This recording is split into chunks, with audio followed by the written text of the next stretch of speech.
자, 그럼 오늘은 에베소서 뒷부분부터 나올게요. 에베소서 오늘은 6장부터 나가면 되죠? 에베소서 6장부터 나갑시다.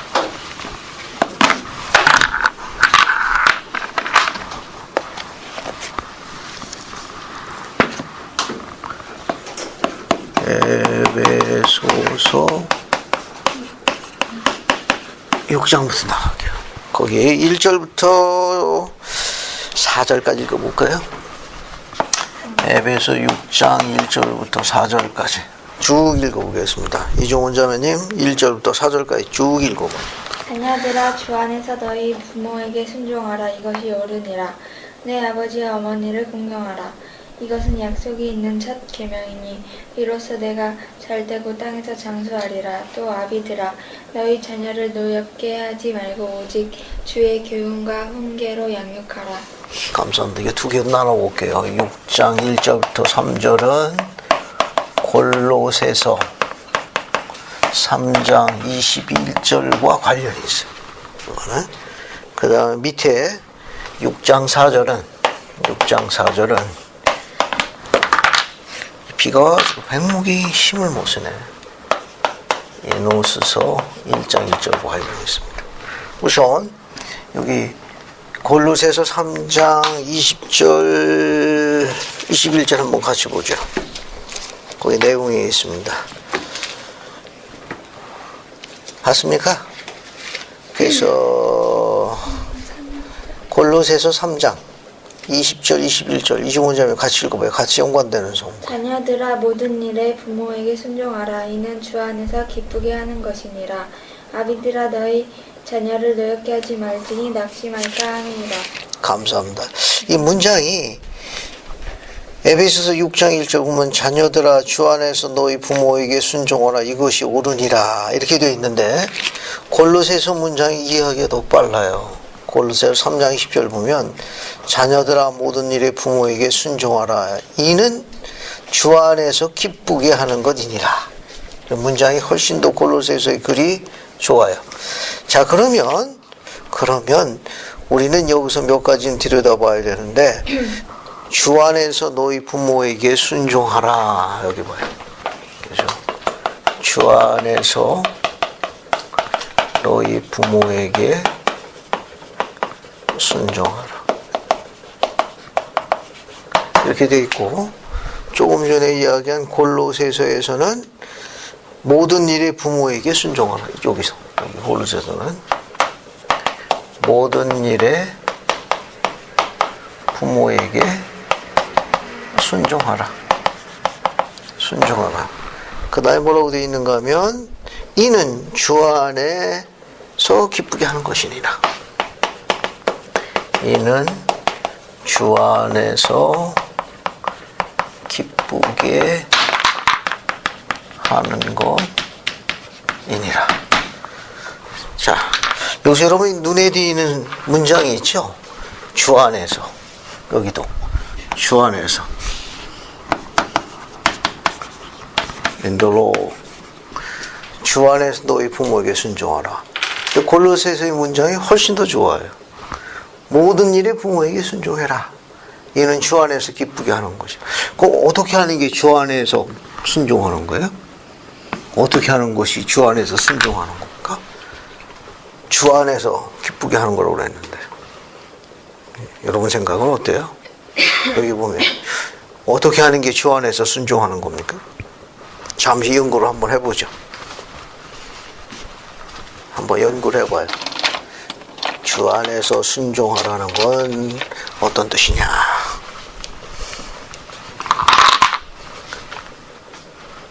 그 생각 좀 해봤습니까? 그때 떠오르는 게 어떤 생각이 떠올라요? 주 안에서 너희 부모에게 순종하라.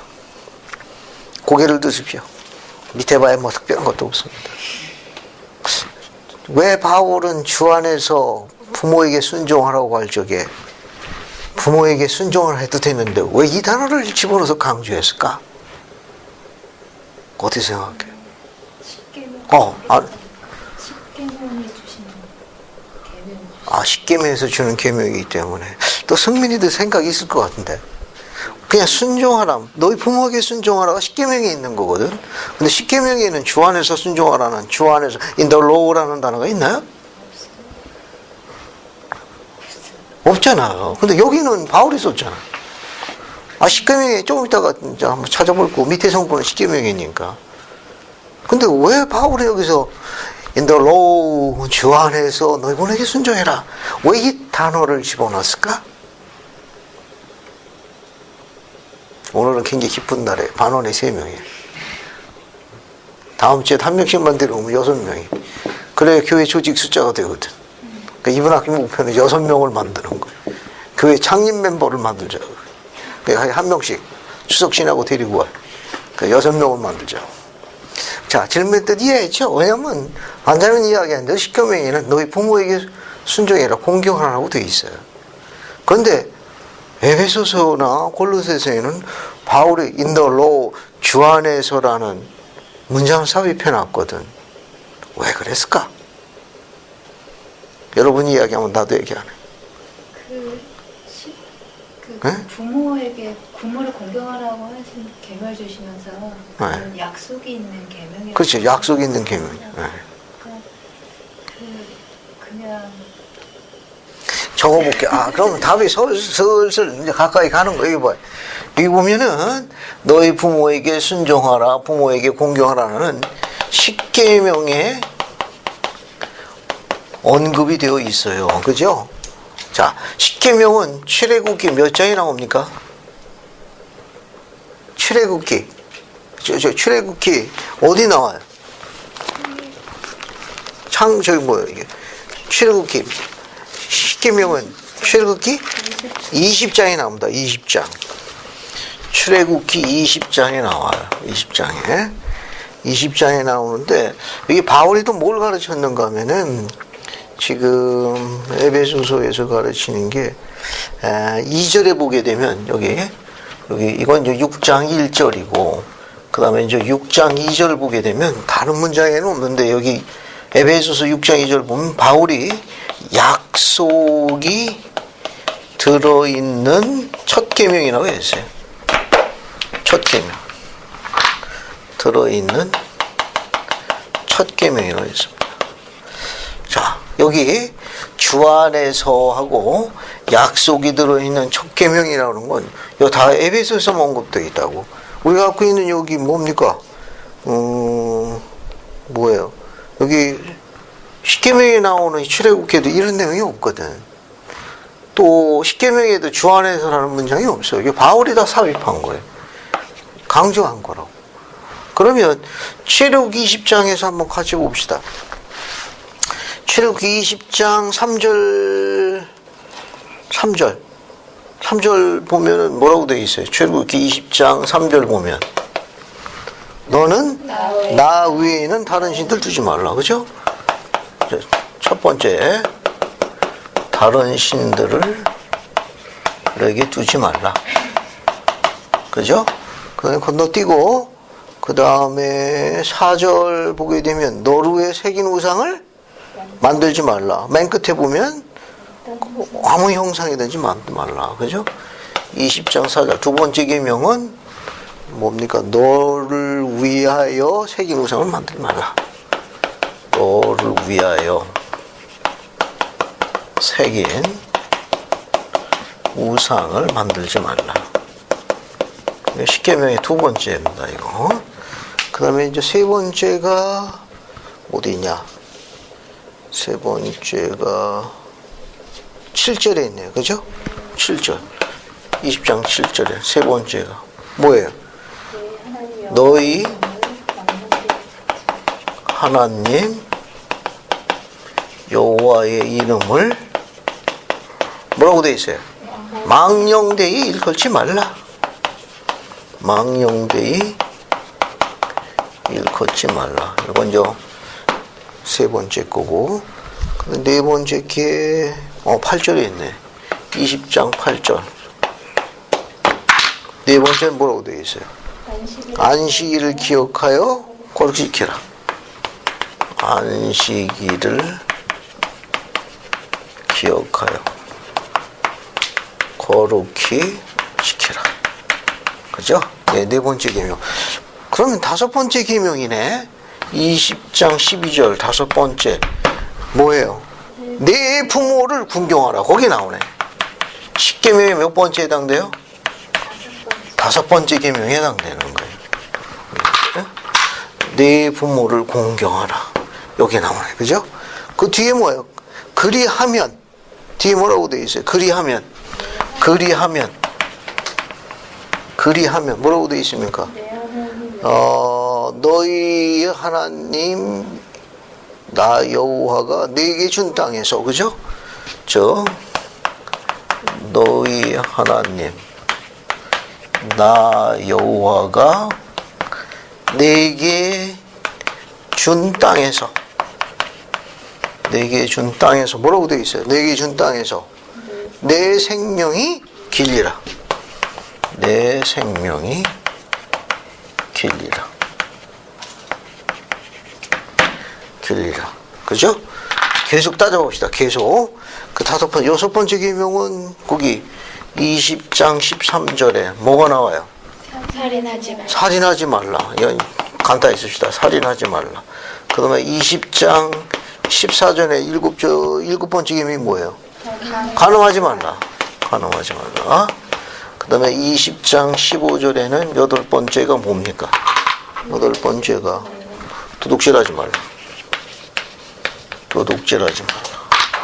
그 다음에 20장 16절은 아홉 번째 계명이 뭐예요? 거짓 증거하지 말라. 아홉 번째 거짓 증거하지 말라. 마지막으로 17절 갑시다. 20장 17절. 열 번째는 뭐예요? 맨 끝에 나옵니다. 맨 끝에 거만. 탐내지 말라. 간단하게. 탐내지 말라. 자, 그러면 설명을 해볼게요. 잘 봐요. 그게 오늘 바울이 공부하는 건 이거는 십계명 중에 몇 번째예요? 한 중간이네. 계명이 뭐가 되는 거예요? 중심이 되는 계명이에요. 그러니까 1번부터 4번까지 하고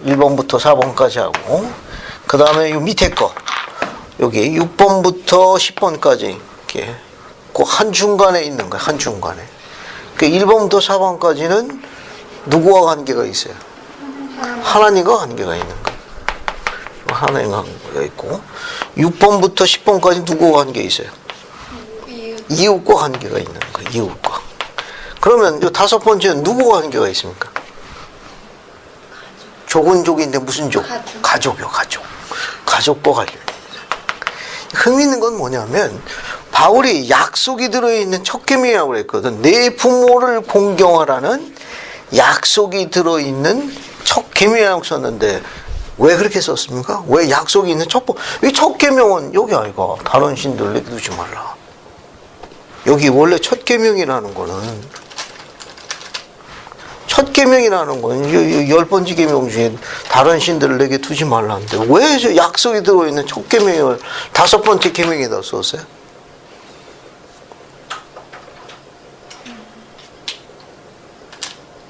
왜 거기다 썼냐? 여기 봐요. 내 부모를 공경하라. 그 다음 뭐라고 되지? 약속이 있잖아. 그리하면 이게 약속이거든. 이게 약속이라고. 여기까지가. 이게 약속이. 뒤에 거. 살인하지 말라, 간음하지 도둑질 말라, 거짓 거짓 탐대냐. 여기 약속이 있어요, 여기는? 약속이 있냐고? 없잖아요. 없으니 이게 첫 계명이에요. 약속이 들어있는 첫 계명은 다섯 번째 계명이에요. 그래서 쓴 거예요. 밑에 약속이 안 담겨져 있잖아요. 다 살인하지 말라, 간음하지 말라, 도둑질하지 말라, 거짓 탐내지 말라. 약속이 안 들어있거든. 이 약속이 들어있는 첫 계명은 내 부모를 공경하라. 그리하면 뭐라고 되어 있어요? 너희 하나님 나 여호와가 내가 준 땅에서 내 생명이 길리라. 이게 또 다른 데도 또 있어요. 신명기 5장 16절도 더 정확해요. 또. 신명기 5장 16절 갑시다. 신명기 5장 16절 보면 더 정확해. 신명기 5장 16절 봐요. 찾았습니까? 자, 그것도 한번 읽어볼게요. 이승민 형제님 그 16절 읽어봐. 이게 더 정확하고 재밌어요. 너는 네 하나님 여호와께서 명령한 대로 너희 부모를 공경하라.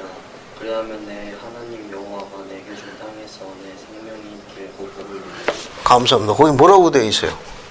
더 정확하죠. 이게 내 생명이 길고 그 다음에 뭐라고 되어 있습니까? 길고 복을 누리리라.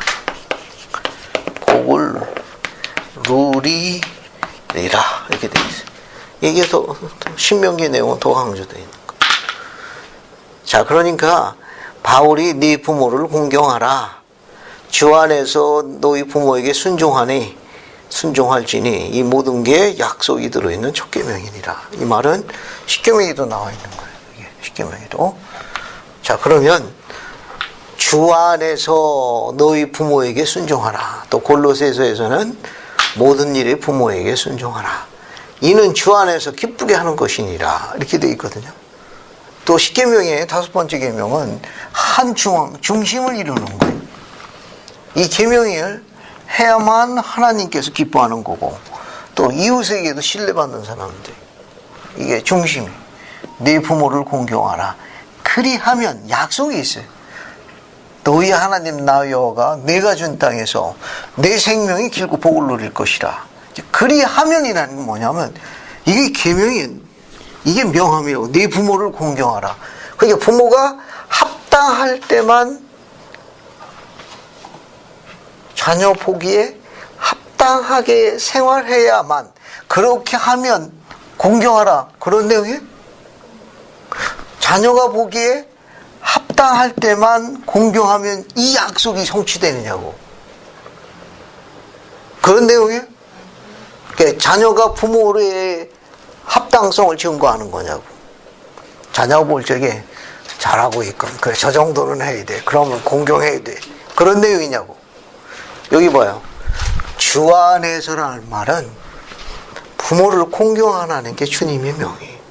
합당하든 안 합당하든 우리 결정권이 아니에요. 그분이 합당하게, 그분들이 합당하고 이롭고 성실하게, 충실하게 생활하든 안 하든 간에 우리는 뭐 하라는 거예요? 그분께서는 공경하라는 거예요. 공경하라는 거예요. 그리하면 그분이 준 땅에서 내 생명을 복 받을 거라 그런 말이에요. 그건 주님께서 관여하시는 거지 자녀인 우리 문제가 아니에요. 물론 쬐깐 힘들기는 하겠지. 쬐깐 힘들고 또 종인의 말대로 가끔 열도 받고 오겠지. 하지만 그렇다 하더라도 이 계명은 바울이 주 안에서라는 말은 부모의 합당성에 대해서 관여하지 말고 뭐 하라는 겁니까? 그래도 그분들을 뭐 하라는 거예요? 존중하라는 거예요. 이 말은 뭐냐면 주 안에서라는 말은 여기 있는 부모님들에 대해서 그분들이 충실하든 안 충실하든 합당하든 안 합당하네. 그 자녀가 충실하고 합당하고 이렇게 생각하면 어때요? 오히려 부모를 더 영화롭게 하는 거예요. 세상에 어쩌면 저런 자녀가 다 있냐? 어찌 저런 아들이 저 집에 있노? 그거 참 부럽다. 이것이 훨씬 더 뭐 하는 거예요? 하나님을 여기 어디 가세요? 기쁘게 한다는 게 어디 있는데? 여기 있네. 골로새서에 그것이 기쁘게 하는 것이다. 됐어요? 네. 세상이 어떻게 저렇게 반듯하게 잘 크죠? 이게 좀 주 안에서 정리가 돼요? 주 안에서 뭐냐면 레민과 레뮤엘 같이 사악한 부모 밑에서도 어때요? 의로운 자녀가 있을 경우 오히려 의로운 자녀가 부모를 어떻게 하는 겁니까? 영화롭게 할 수 있어요. 기쁘게 할 수 있다고.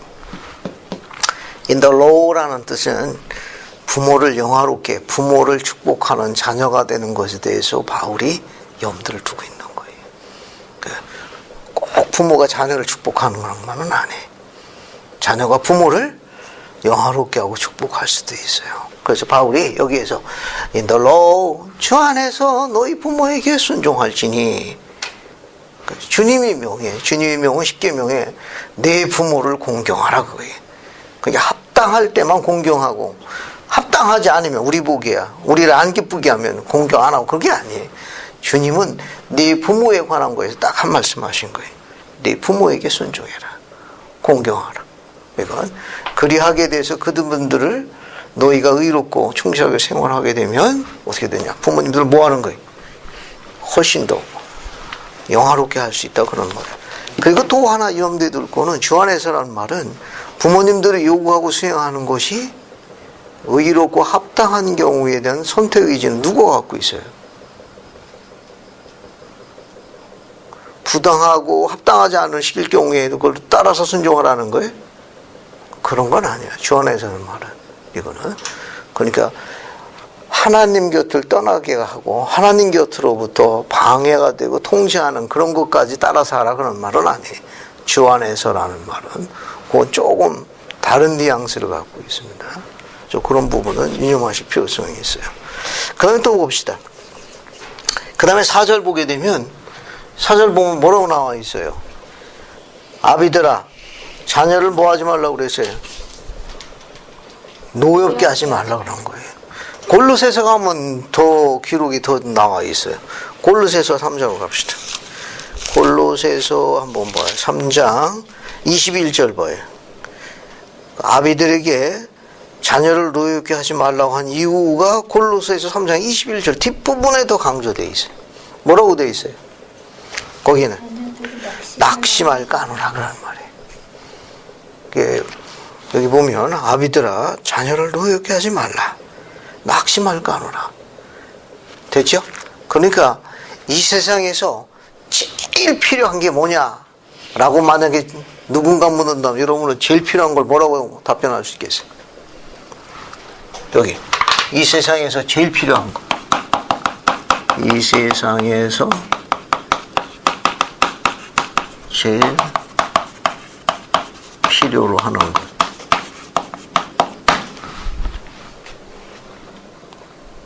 이 세상에서 제일 필요한 게 뭐냐면 여러분 뭐라고 생각해요? 아니시자매님 그냥 부모? 부모인데 네. 모범을 보이는 아버지와 현명 지혜. 여기다 적어. 이게 제일 필요로 하는 거, 제일 필요로 하는 거고 오늘 주제는 여기와 관련 있는 거 알겠어요? 세상에서 제일 필요로 하는 거. 이그셈 프로리 파더. 그 다음에 와이즈 마더. 모범을 보이는 아버지하고 모범을 보이는 아버지하고 와이즈니까 뭐예요? 현명한 어머니가 필요해. 현명한 어머니. 결국 묶어가지고 훌륭한 부모. 훌륭한 부모. 이 훌륭한 부모가 이 세상에서 제일 필요로 하는 거예요. 훌륭한 부모가. 이그젠 프로파라는 건 모범을 보이는 아버지가 필요하고 와이즈 마더라는 건 현명한 어머니. 그래서 기왕 여기 문장이 나왔으니까 문장 갖고 설명할게요. 여기 모범을 이그젠 프로리라는 말은 어떤 걸 초점을 두는 거예요? 그래서 모범이라는 건 어떤 모범을 이야기하는 거예요? 이걸 복음대로 생활하는 그런 뜻이에요. 문장을 풀었으면 복음대로 생활하는 그런 말이에요. 복음대로 생활하는. 그 다음에 이제 여기 wise mother 할 때요. 현명한은 무슨 뜻을 갖고 있는 것 같아요? 현명한.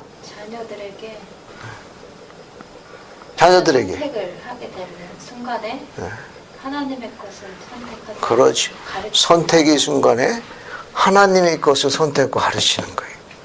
이거는 선택의 순간엔 어떤 걸 해? 하나님의 것을 우선순위 하는 거예요. 우선으로 하는 거예요. 우선으로 하는 거예요. 자, 그래서 저 정도 보면 되겠네요. 그래, 또 하나 적고 뒤로 넘어갑시다.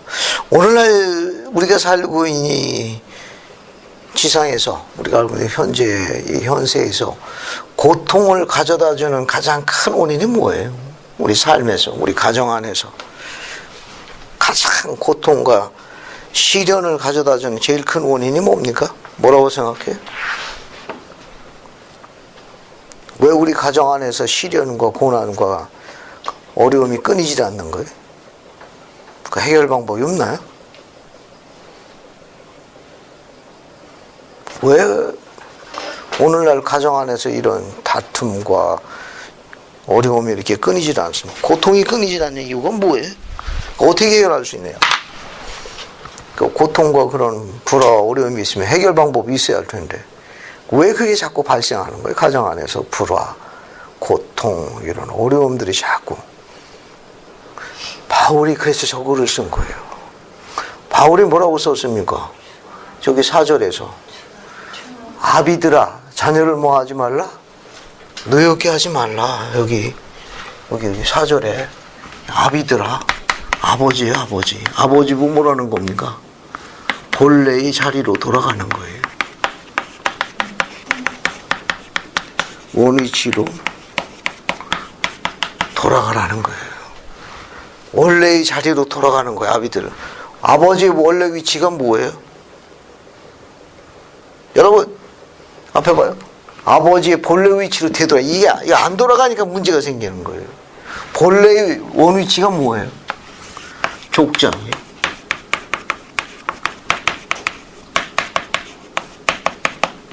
족장, 즉 축복사라고. 가족을 축복하는 일이 바로 아버지라는 호칭이에요. 아버지라는 원래 위치는 아내와 자녀에게 복을 가져다 주고 축복을 가져다 주거나 축복을 주는 자로 분류되는 위치로 되돌아가야 돼요. 고통을 주는 게 아니에요. 노여워하고 자녀들이 낙담하게 하는 게 아니라고. 오늘날 현세에서 이처럼 낙담하게 되고 고통을 주는 건 아버지가 그 위치로부터 벗어나서 그래요. 원래 주님의 계획은 아니에요. 원래 계획은 아니에요. 오늘날 우리가 갖는 모든 고통의 원인은 아버지가 위치에서 벗어났기 때문에 오는 결과예요. 불안과 고통의 모든 원인은 아버지가 원래의 자리로 돌아가지 않아서 오는 결과예요. 원래의 자리로 되돌아가게 되면 가정 안에서 모든 다툼, 불화, 고통으로부터 해소가 되는 거예요. 그러니까 바울이 그걸 염두에 두고 가르친 거예요. 정리됐죠? 도움이 되면 좋겠네요. 이게 바울의 가르친 에베소서 6장은 이제 그런 내용이다. 그래서 에베소서 6장 4절 보면 아비들아 자녀를 노예케 하지 말라. 그 뒤에 뭐라고 되어 있어요? 자녀들 노예케 하지 말고 어떻게 양육하라고 되어 있습니까? 오직 주의 교훈과 훈계를 양육하거라. 이 글이 가장 잘 묘사되어 있는 게 이누서 1장 1절이에요. 이쪽으로 가요. 이누서 1장 1절로 갑시다. 이누스서 1장 1절로 가볼게요. 제일 잘 나와 있는 게 이누스서 1장 1절이에요. 그래서 한번 읽어봅시다. 안혜숙 자매님이 이누스서 1장 1절 한번 읽어주십시오. 보라 이렇게 되었나니 나 이노스는 나의 부친을 알거니와 그는 의인이었나니 이는 그가 그의 언어로 또한 주의 교훈과 훈계로 나를 가르치셨음이라. 이로 인해 내 하나님의 이름에 복이 있을지어다. 감사합니다. 거기 이노스가 되어 있는데 이노스는 자기 부친에 대해서 뭐라고 그렇게 했는가 하면 나 이노스는 나의 부친을 뭐하거니와? 알거니와. 이노스는 자기 아버지를 어떤 사람으로 알고 있습니까? 기억하고 있습니다. 뭐예요? 의인이었나니. 이게 봐요. 이게 원래 위치예요. 원래 위치. 그러니까 아들이 아버지를 어떻게 알고 있느냐, 어떻게 기억하고 있느냐, 뭘 알고 있습니까? 의인이었나니 라고 기록하고 있어요. 몰몬계 이노스 1장 1절은 감동적이에요. 이거는 여기 보게 되면 이노스의 아버지가 누구예요? 야곱이에요. 야곱은 누구죠? 이노스에 나와 있는 이노스의 아버지 야곱은 누굽니까? 니파의 동생이요. 리하이가 광해에서 얻은 큰아들이라고. 광해에서 아들을 둘 낳았죠? 큰아들 이름이 뭐예요? 야곱. 동생은 요셉이에요. 광해에서 얻은 첫아들이라고. 야곱. 그 야곱의 아들이 이노스인데 이노스는 자기 아버지를 어떻게 기억하고 있느냐? 의인으로 기억하고 있어요. 의인으로. 됐어요? 이게 복음이에요. 이 복음은 바울이 주 안에서 양육되길 원하는 거 뭐냐? 모분몰 보이는 아버지에 의해서 아들과 딸들이 양육되길 원하는 거예요. 이노스 1장 1절은 나 이노스는 나의 부친을 알거니와 다른 말로 이야기하면 remember예요. 기억하고 하는데 뭐 어떻게 기억하고 있느냐? 의인으로 기억하고 있는 거야. 아주 의인으로. 어쩌스맨이. 이는 자 그러면 이노스가 자기 아버지를 기억하고 있어요. 그 아버지가 어떻게 양육한 거예요? 아버지가 이노스 어떻게 양육했다고 그랬어요? 그의 언어로 양육했다고 그랬죠. 그의 언어로 양육했어요. 그 다음에 또 뭐라고 되어 있습니까? 또 주의 교양과 훈계로 가르치셨습니다. 주의 교양과 훈계로 또 양육. 아까 여기 똑같이 나왔잖아요. 6장 4절로. 아비들아 자녀를 노엽게 하지 말지니. 뒤에 뭐라고 되어 있어요? 같은 문장이네. 주의 교양과 훈계로 가르칠지니 양육할지니. 같은 문장이에요. 자, 그럼 여기 봐요. 그럼 우리는 이노스에 있는 성구를 갖고 적용해 보자는 거예요. 골로새서나 여기 나와 있는 에베소서 보게 되면 바울이 아비들아 자녀를 노엽게 하지 말고 주의 교양과 훈계로 양육하라고 그랬잖아요. 그죠? 그럼 여러분은 주의 교양과 훈계로 양육하는 게 어떻게 양육하는 건지 소개 좀 해봐요. 아 그래 그렇게 양육하지. 아니 바울이 주의 교양과 훈계로 양육하라는데 이걸 알아야 양육을 하는구만. 안 그래? 지금부터 연구를 해봐요. 어떻게 하는 게 주의 교양과 훈계로 양육하는 건지. 이 단어 혹시 모릅니까? 교양하고 훈계? 다 아는 단어 아니에요. 그죠? 한번 소개를 해봐요. 자, 주의 교양과 훈계를 양육하라고 그러는데 이게 어떻게 하는 건지 아주 심플하게 좀 설명을 한번 해보라고. 우리가 적용할 수 있게. 그래서 좋은 아버지 만들기 프로젝트를 한번 진행하는 거예요. 그래서 이종훈 자매, 성민이, 안자매 하나씩 추천해요. 알겠습니까? 중복되면 뭐도 관계없으니까 우선 자 본인들이 하나씩 이제 제언을 하라고. 내가 아버지라면 난 이렇게 하겠다. 이게 주의 교양과 훈계로 양육하게. 하나씩 추천을 해봐요.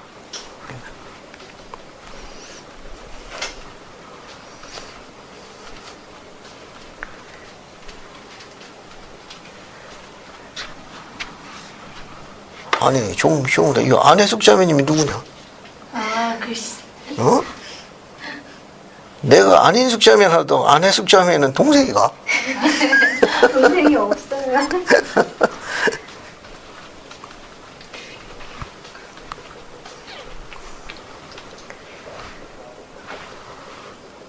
쉽게 생각해요. 쉽게. 너무 어렵게 생각하지 말고.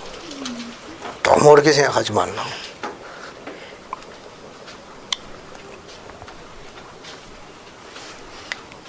이 주의 교양이라는 단어가 이게 너처라는 단어로 되어 있어요. 여기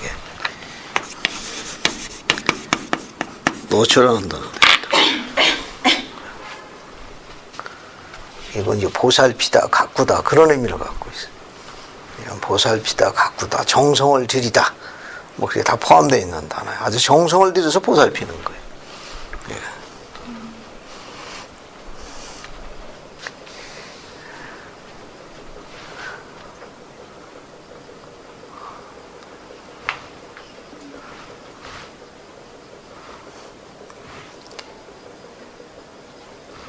자, 이제 앞에서 같이 봅시다.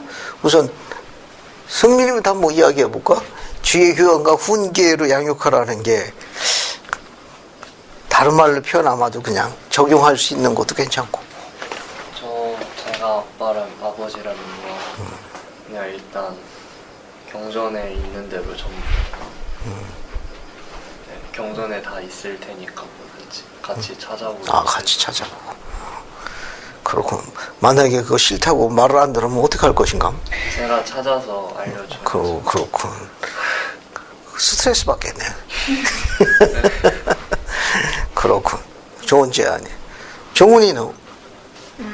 매일 기도를 함으로써 내가 좀 더 옳은 방향으로 나아갈 수 있도록 그 방법을 알려달라고 주님께 물어보고 그 대답을 주님께 들을 수 있고 막 부모님이나 형제를 통해서 받을 수 있다. 그렇고. 그래도 말을 안 들으면 어떻게 해? 영감을 못 받으면. 정말 못 받으면 종훈이는 영감이라고 받아갖고 이야기를 했더니 자녀는 그건 나하고 관계없는 영감이라고 자꾸 말을 안 들으면 어떻게 할 것인가? 그럴수록 더 기도하라고 아니면 가족 기도를 통해서도 할 수 있지 않을까. 그렇고. 이제 나중에 키워보면 알지만 말을 잘 안 듣거든. 어? 안자매님은 어떻게 적용해 보고 계세요? 저는 생각난 게 네. 교회서냐 121편에 있는 그 말씀이 생각이 나는데요. 설득하고 오래 참고 뭐 온유함으로 거짓 없는 사랑으로라는 게 참 어려운 일이지만 그 자녀가 변화되는 기 위해서는 이렇게 시간이 정말 많이 필요하더라고요. 그게 잘 안 돼. 굉장히 어렵지만 부모가 아까 훌륭한 부모라고 하신 말씀에서 모범을 보이는 것에 초점을 두자면 그렇게 계속해서 그렇게 한다면 그게 정말 진실되고 그런 것들을 이제 자녀가 이해하기 시작하면 받아들이기 시작하면 나머지는 자연적으로 이루어질 것 같거든요. 그 시기 동안에 계속해서 그렇게 오래 참으면서 그것들을 해야 될 것 같아요. 감사합니다.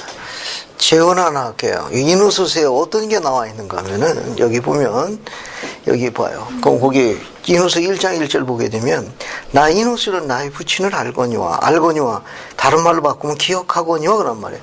아버지가 의인이었다는 거, 좋은 분이었다는 거 기억하는 첫 번째 문장이 앞에 뭐가 나와 있어요? 앞에 뭐가 나와 있습니까? 이는 그가 뭐라고 되어 있어요? 그의 언어로 가르쳤나니. 그가 아버지인가? 아버지 언어로 가르친 거예요. 앞에 봐요. 하늘에 계신 아버지 언어는 어떤 언어입니까? 하늘에 계신 아버지의 언어는 대관절로 어떤 언어를 구사하시는 분이에요? 여기 아버지의 언어로 가르쳤다고 그랬는데 우리 육신의 아버지 언어가 아니고 의인이라고 불리우는 아버지 언어. 이 의인이라고 불리우는 아버지는 누굴 섬겼습니까? 하늘에 계신 아버지를 섬겼어요. 아버지의 언어를 가르쳤으니까 아버지의 사랑과 아버지의 음성과 설명할 수 없는 편안함과 포근함으로 그런 언어를 구사했을 거예요. 그 아버지의 음성을 들으면서 양육된 거예요. 사랑과 신뢰와 확신과. 절 보세요. 음성이 두 가지가 있습니다. 어떤 음성은 생수처럼 샘물처럼 솟아오르게 우리를 소생시켜주는 음성이 있어. 샘물 같은. 근데 어떤 음성은 엄청 짜증나게 들으면 낙담시키고 우리의 영혼을 갖다가 실망시키는 음성이 있다. 음성이 두 가지가 있어.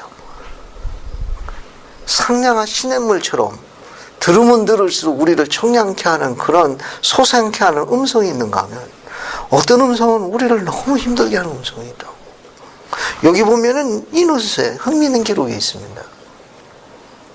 그의 언어로 저는 아버지 언어로. 이 아버지 언어에 대해서 또 흥미있는 기록이 제3리파이 11장에도 언급되어 있어요. 3리파이 제3리파이 11장 봅시다. 11장 3절을 이종훈 자매가 한번 읽어봐요. 그리고 그들이 이같이 서로 이야기를 나누고 있을 때 마치 하늘로부터 나는 듯한 음성을 듣고 그 눈을 들어 주위를 둘러보았으니 이는 그들이 그 들은 음성을 깨닫지 못하였습니다. 그것은 거친 음성도 아니요 큰 음성도 아니었으나 그럼에도 불구하고 또 그것은 작은 음성이었음에도 불구하고 듣는 이들의 중심까지 꿰뚫는지라 그들의 몸에 떨리지 아니한 부분이 없었으니 참으로 그 음성은 그들의 영혼에까지 파고들어 그들의 마음을 뜨겁게 하였더라. 감사합니다. 거기 흥미있는 기록이 나와 있네. 거기 뭐라고 되어 있어요? 거친 음성도 아니요 큰 음성도 아니었으나 그럼에도 불구하고 그것은 어떤 음성이었어요? A small boy's. 아버지의 언어 지금 설명하고 있습니다. 이게 아버지의 언어. 자, 아버지의 언어를 설명해요. A small boy's. A small boy. small. 작고 조용한 거예요. 자, 그런데 이게 어떻습니까? 그 음성은 그들의 영혼에 어떻게 들어갔어요? 영혼에 파고 들어갔네. 파고 들어가가지고 어떻게 했습니까? 그들의 마음을. 이 작고 조용한 이 음성은 어떻게 했어요? 그들의 마음을 어떻게 했습니까? 뜨겁게 했어요. 뜨겁게요. 요 뜨겁게 함, 요 단어가 앞에 봐요. 요 단어가 오늘 저녁에 물먹는 시간에 같이 다루게 될 건데 번이란 단어예요. 번. 이 어떤 단어예요? 번이란 단어가 활활 타오르는 그런 거예요. 활활 타오르는 활활 타오르는 우리 영혼이 소생하는 거예요. 그 음성을 들을 때마다 그냥 활활 타오르는 거예요. 결국 이 말은 여기서 나와 있는 음성이라고 되어 있지만 이 음성은 사실은 느낌을 이야기하는 거예요. 느낌이 더 가까워. 여기 뜨겁다는 말은 우리에게 평강과 위로를 가져다 준다는 설명에 대한 표현이 훨씬 더 가까운 겁니다. 예, 그 음성을 들으면서 점점 우리가 위안을 느끼고 평강을 느끼는 거예요. 예, 아버지 언어. 아버지 언어. 그래서 우리는 이런 언어에 대해서 연구해야 되고 공부해야 되니까 하늘에 계신 아버지를 섬기고 그분을 쫓고 그분의 가르침 찾고 자면 우리 음성도 어떻게 돼요? 우리 음성도 닮아가는 거예요. 우리 음성에도 그 힘이 들어간다. 신의 음성을 닮아가게 돼 있어요. 그 음성은 거칠고 크지는 않지만 작고 조용하지만 힘들고 어려워하는 자녀들에게 가족들에게 어떻게 해요? 평강과 위로를 가져다주고 뜨겁게 해준다. 뜨겁게 해주는 거예요. 그래서 우리가 갖고 있는 이누스에는 그의 언어로 가르쳤나니. 그래서 아들은 그 기록에 대해서 계속 남긴 거예요. 조금 더 봐요. 이누스. 자, 거기 보게 되면 3절 봐요. 3절. 이누스서 1장 3절. 이승민 형제님 한번 읽어봐요. 보라 내가 숲의 짐승을 사냥하러 갔더니 내가 종종 들었던 바 나의 부친이 영생과 성도들의 기쁨에 관해 하시던 말씀이 내 마음에 깊이 스며듭니다. 감사합니다. 여기 봐요. 여기 뭐 아버지가 어때요? 아들 이누스에게 뭘 증거했습니까? 뭘 증거했어요? 영생과 성도들의 기쁨에 관하여 하시던 말씀이 내 마음에 깊이 스며들었더라. 아버지는 아들에게 뭘 나눴습니까? 날 봐요. 뭘 나눴어요? 간증을 나눈 거예요. 뭐에 대해서? 성도들의 기쁨과 영생에 대한 기쁨을 간증을 나눈 거예요.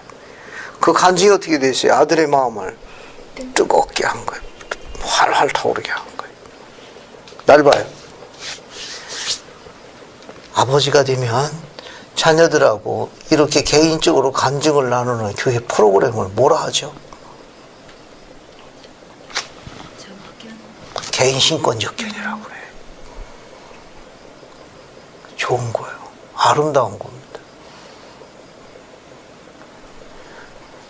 지금은 다 떠나고 결혼해서 뭐 떠나고 유학 가고 그렇죠. 남아있는 물건이라고는 작은 아들 하나만 남아있습니다. 그래서 이제 저녁에 이제 강의 듣고 나면 이제 같이 집으로 돌아가면 이제 그 주차하는 지하 주차장이 있어요. 그 시간이 이제 거의 뭐 한 10시 반 늦으니까 거기서 우리는 5분 타임까지 아버지와 아들과 5분 타임. 근데 거기서는 이제 서로 이제 간증하고 느끼기도 하고 또 서로 또 진로나 뭐 이렇게 이야기하고 그러다 보면 이제 시간이 훌쩍 지나요. 겨울에는 이렇게 이야기해. 한겨울에는 아빠 너무 추워서 이제 입이 얼어서 안 나올 것 같아요. 그렇지? 여기 있다 우리 동태되겠지? 그거 다시 올라가. 그러면 이제 엄마가 보세요. 내가 이제 어디다 지우냐고. 5분 타임 갖고 오는 거예요. 아버지와 아들의 이런 대화 시간은 자주 가져와서 좋습니다. 그러면 어떻게 되냐? 그 자녀가 나중에 아버지가 되면 똑같이 하는 거예요. 똑같이. 또 딸하고도 그렇게 해요. 똑같이 하는 거예요. 또 엄마하고만 데이트하는 게 아니라 또 딸하고도 데이트하는 것도 굉장히 재밌고 좋아. 재밌고. 이게 뭐냐? 아버지 언어예요. 아버지 언어. 이 단어가 굉장히 재미있습니다. 이누스에 나와 있는 거예요. 그의 언어로 양육했나니. 그러니까 아버지라는 그 안에는 어떤 의미가 포함되어 있는가 하면은 어디 있어요? 이 아버지. 이 아버지. 하나님께서 인간에게 아버지라는 호칭을 허락하셨죠? 허락하신 것은 이 아버지라는 단어 안에다가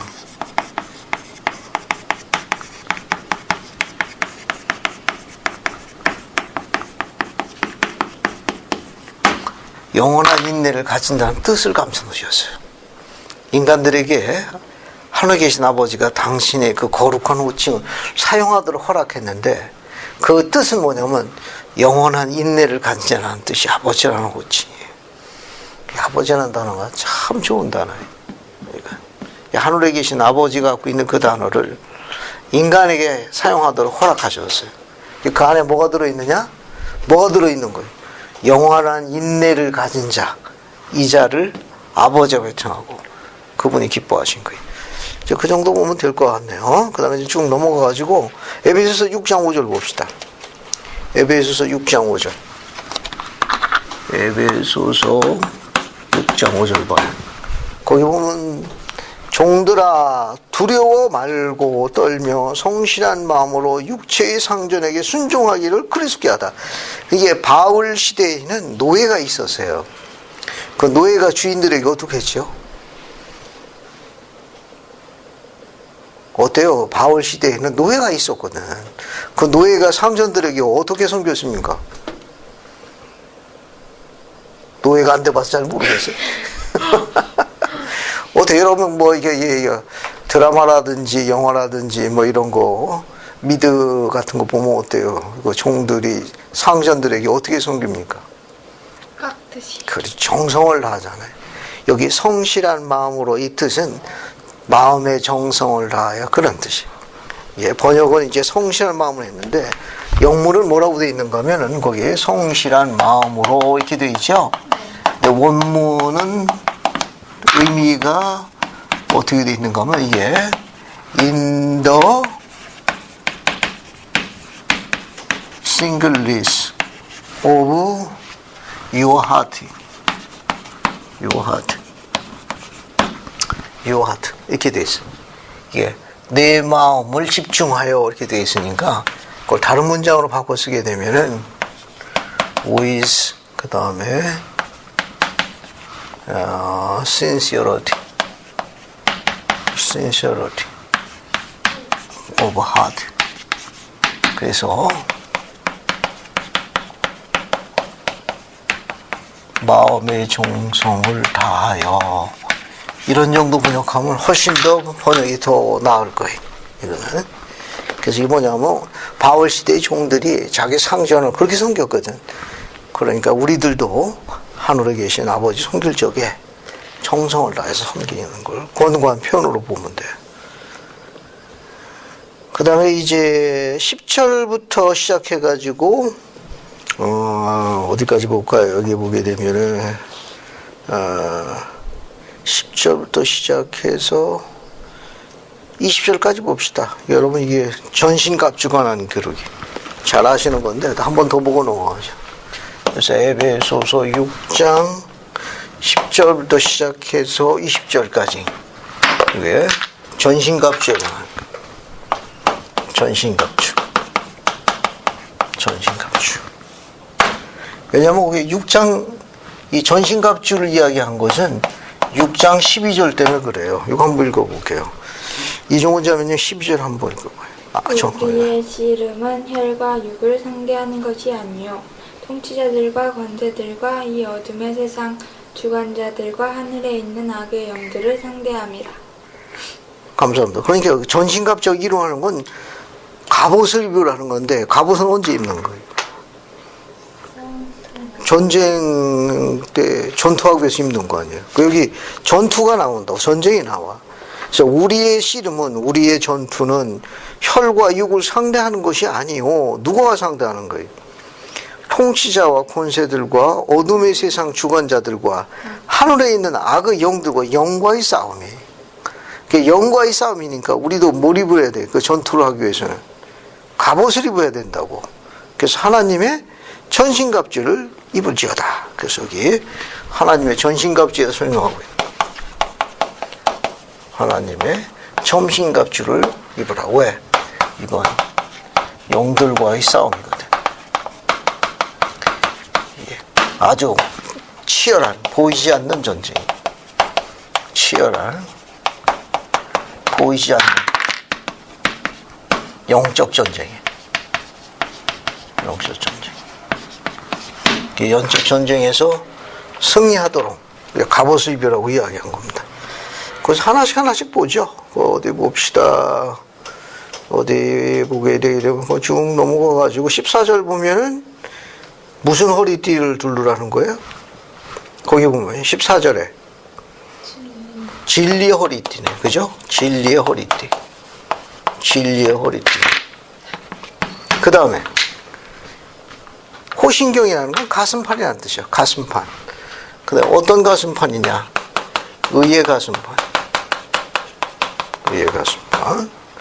그 다음에 신발은 뭐예요? 15절에 평안의 복음이 준비한 것으로, 그대로 쓸게요. 평안의 복음의 준비의 신이라고 봅시다. 신발은 평안의 복음을 준비하도록 요청하는 신을 신으라는 거예요. 그 방패는 뭐라고 그랬어요, 거기? 믿음의 방패거든. 믿음의 방패. 그 다음에 또 뭡니까? 그래, 믿음의 방패. 그 다음에 뭐예요? 이로써 능히 악한 자의 모든 불화살을 소멸하라. 믿음의 방패. 불화살을 막을 수. 왜 믿음의 방패를 가져야 되느냐? 악한 자의 불화살을 막기 위해서. 악한 자의 모든 불화살을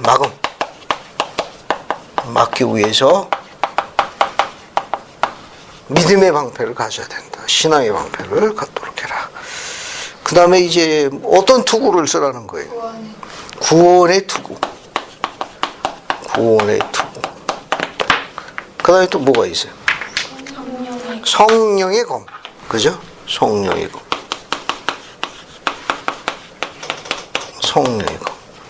이렇게 비유되어진 이런 것들을 문장 그대로 이해하면 될 거예요. 자, 무슨 허리띠? 진리 허리띠. 가슴판은 어떤 가슴판? 의의 가슴판. 신은? 평안의 복음의 준비의 신. 방패는? 믿음의 방패. 투구는? 구원의 투구. 검은? 성령의 검. 이건 이제 계시와 관련이 있을 거예요. 계시와 관련이 있을 거예요. 자, 그래서 우리 몰몬경에서 하나 찾아볼게요. 니파이 후서 4장 16절을 한번 비교해 볼게요. 니파이 후서 4장 16절. 니파이 후서 4장 16절 봐요. 거기 4장 16절 보면은 안에 주자면 한번 읽어보실래요? 4장 16절. 보라, 나의 영혼은 주의 것을 기뻐하며 나의 마음은 내가 보고 들은 바를 끊임없이 깊이 생각하는도다. 감사합니다. 거기 보면 16절에 보라, 나 영혼은 주의 것을 기뻐하며, 주의 것에는 뭐도 포함되는가 하면 성스러운 의복도 포함되는 거예요. 거기 니파이가 주의 것을 기뻐한다고 그랬는데, 주의 것을 기뻐함. 여기 주의 것에는 뭐도 포함되는가 하면 성스러운 의복도 포함돼. 성스러운 의복도 포함되는 거예요. 자, 같이 하죠. 성스러운 의복하면은 여러분 뭐 떠오르는 옷 기억나는 거 없어요? 네? 성스러운 의복하니까 뭐 기억나는 거 없냐고. 태초부터 있었던 거. 가문트.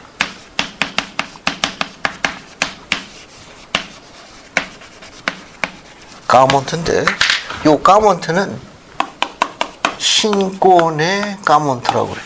신권의 가먼트. 요 가먼트는 신권의 가먼트 혹은 성전 가먼트라고도 그래요. 5. 성전 가먼트.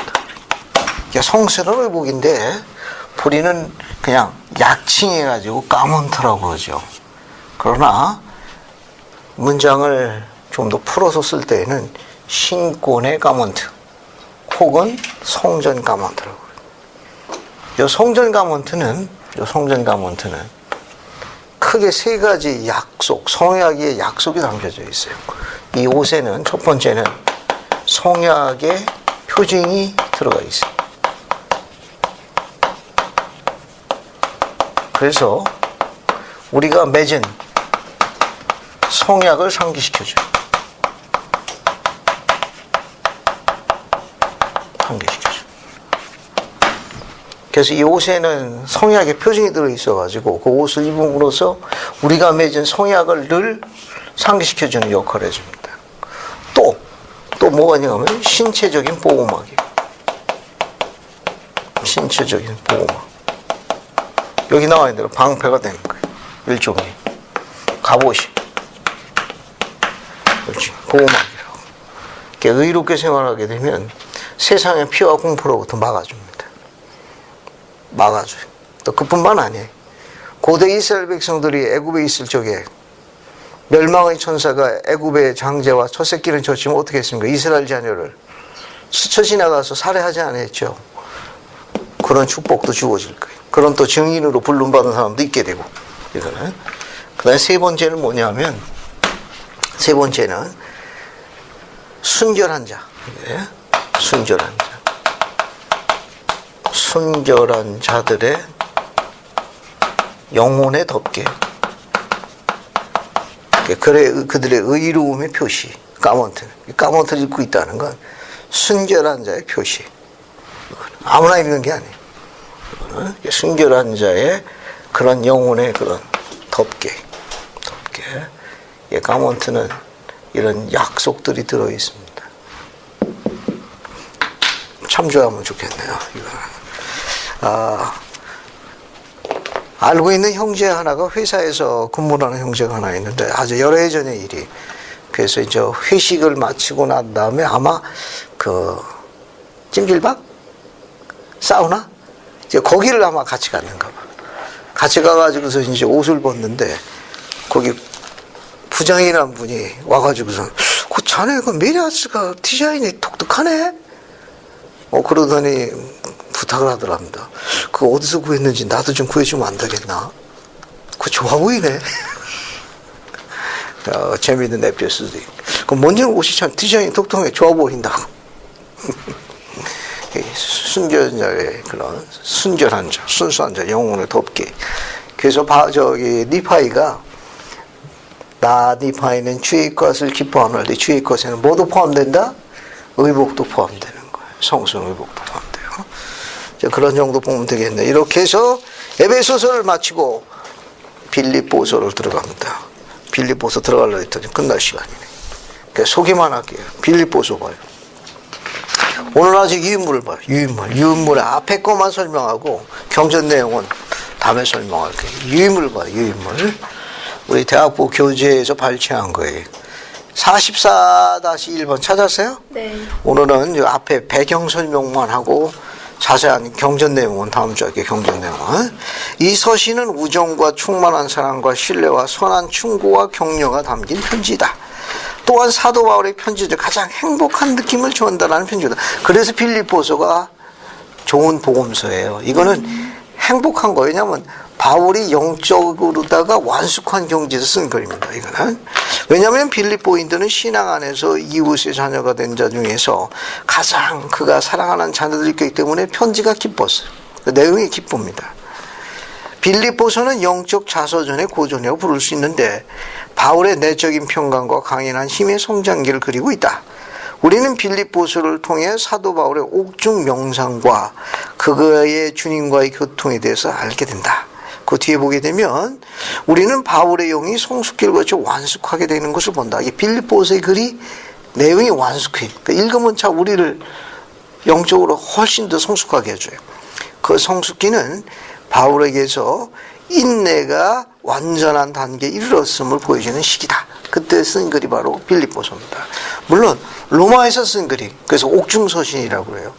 아까 이야기했듯이 에베소서라든지 이 빌립보서 뭐 이와 같은 것들은 전부 뭐냐, 옥중서신이라고 해요. 옥에서 쓴 글인데, 여기 보면 44-2에 보게 되면 빌립보서, 이 편지는 바울이 로마에서의 투옥행에 쓰여진 마지막 편지입니다.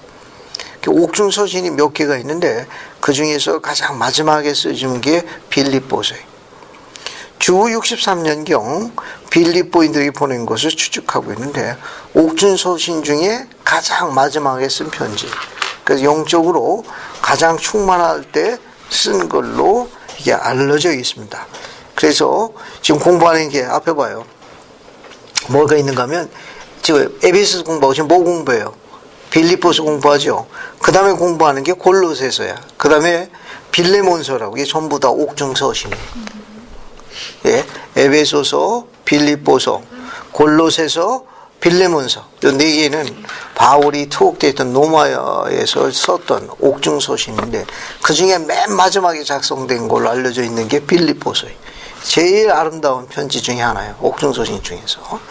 그걸 염두에 두면 되겠습니다. 그 다음에 43-3을 봐요. 봤습니까? 네. 바울은 밤에 특별한 환상을 보고 마게도냐로 간다. 이거는 제2차 선교여행 때 있었던 일이에요. 제2차 선교여행 때 드로아에 갔다가 거기서 소아시아 쪽, 즉 흑해 쪽으로 나아가려고 했는데 거기서 항구에서 시온을 봅니다.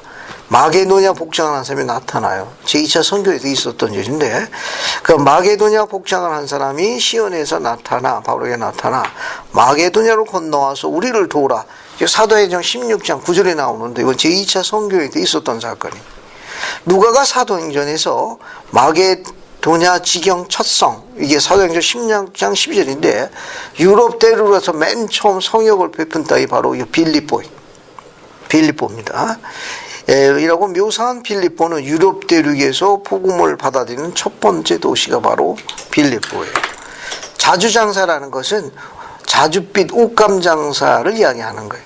자줏빛 물들이는 옷감을 파는 옷감 장사 루디아가 개종합니다. 그리고 그녀의 가족들이 빌립보인으로서 바울의 첫 개종자가 돼요. 그 다음에 바울은 그가 지닌 신권의 권세로 빌립보의 한 어린 소녀부터 악귀를 쫓아내는 사건이 있습니다. 그 일 때문에 바울과 실라는 핍박을 받고 감옥에 갇히고 매를 맞고 차고에 치워지며, 그들에 대한 박해는 두 사람이 로마 시민권이라는 소유자라는 것을 상관들 할 때까지 계속되었다. 바울과 실라가 로마 사람으로 알려지자 그들은 두 사람의 그 성을 떠나달라고 간청했다. 이거냐. 자, 그 다음에 이제 나머지 내용은 쭉 넘어가가지고 두 번째 문단, 거기 보세요. 거기 보면 빌립보는 판게스산 민 동마게도냐에 위치해 있었고, 그 위로 노마와 아시아에 있는 이스트 웨스트 ignetion 하이웨이가 달리고 있었다. 거기 보세요. 바울이 그 성에서 첫 전도를 한 뒤로부터 빌립보서를 쓴 때까지는 거의 10년이란 세월이야. 이제 10년 뒤에 보낸 편지가 빌립보서예요. 앞에 봐요. 그러니까 2차 선교여행 때 빌립보에서 교회를 조직했다가 3차 선교여행 때도 방문해. 3차 선교에서 방문해서 강화하고 나서 거의 10년 뒤에 보낸 편지가 빌립보서예요. 배경은 그렇게 됩니다. 배경은 건너뛰고 에바프로디도는 빌립보서라는 바울의 편지를 빌립보의 성도들에게 전달해준 성도예요. 그래서 에바프로디도는 당시의 성도의 상태를 상수한 편지를 바울에게 전달했을 가능성이 많다. 빌립보 성도에게 보내는 바울의 편지에서 회원들의 여전히 주 예수 그리스도에 대한 확고한 신앙을 갖고 있는 사실이 드러났다. 바울로 하여금 편지를 쓰도록 자극한 것은 어떤 분연이나 이설도 아니요 교리나 행실상의 중요한 오류도 아니었다. 분명히 빌립보서는 징계의 편지가 아니다. 유대주의자들의 율법지대 언급마저도 실은 그럴 수 있는 가능성의 주의를 단순히 환기시키는 목적으로 쓰여진 것일 뿐 성도들에는 실제적인 염려가 그 동기가 되진 않았다. 에바프로디도가 귀향을 결심했을 때 바울은 자신의 편지를 그에게 휴대시켜 빌립보 성도들에게 보냈다. 자, 44 여기까지만 합시다. 거기 보면 빌레몬서와 마찬가지로 빌립보서는 바울의 가장 사적인 편지 중에 하나이다.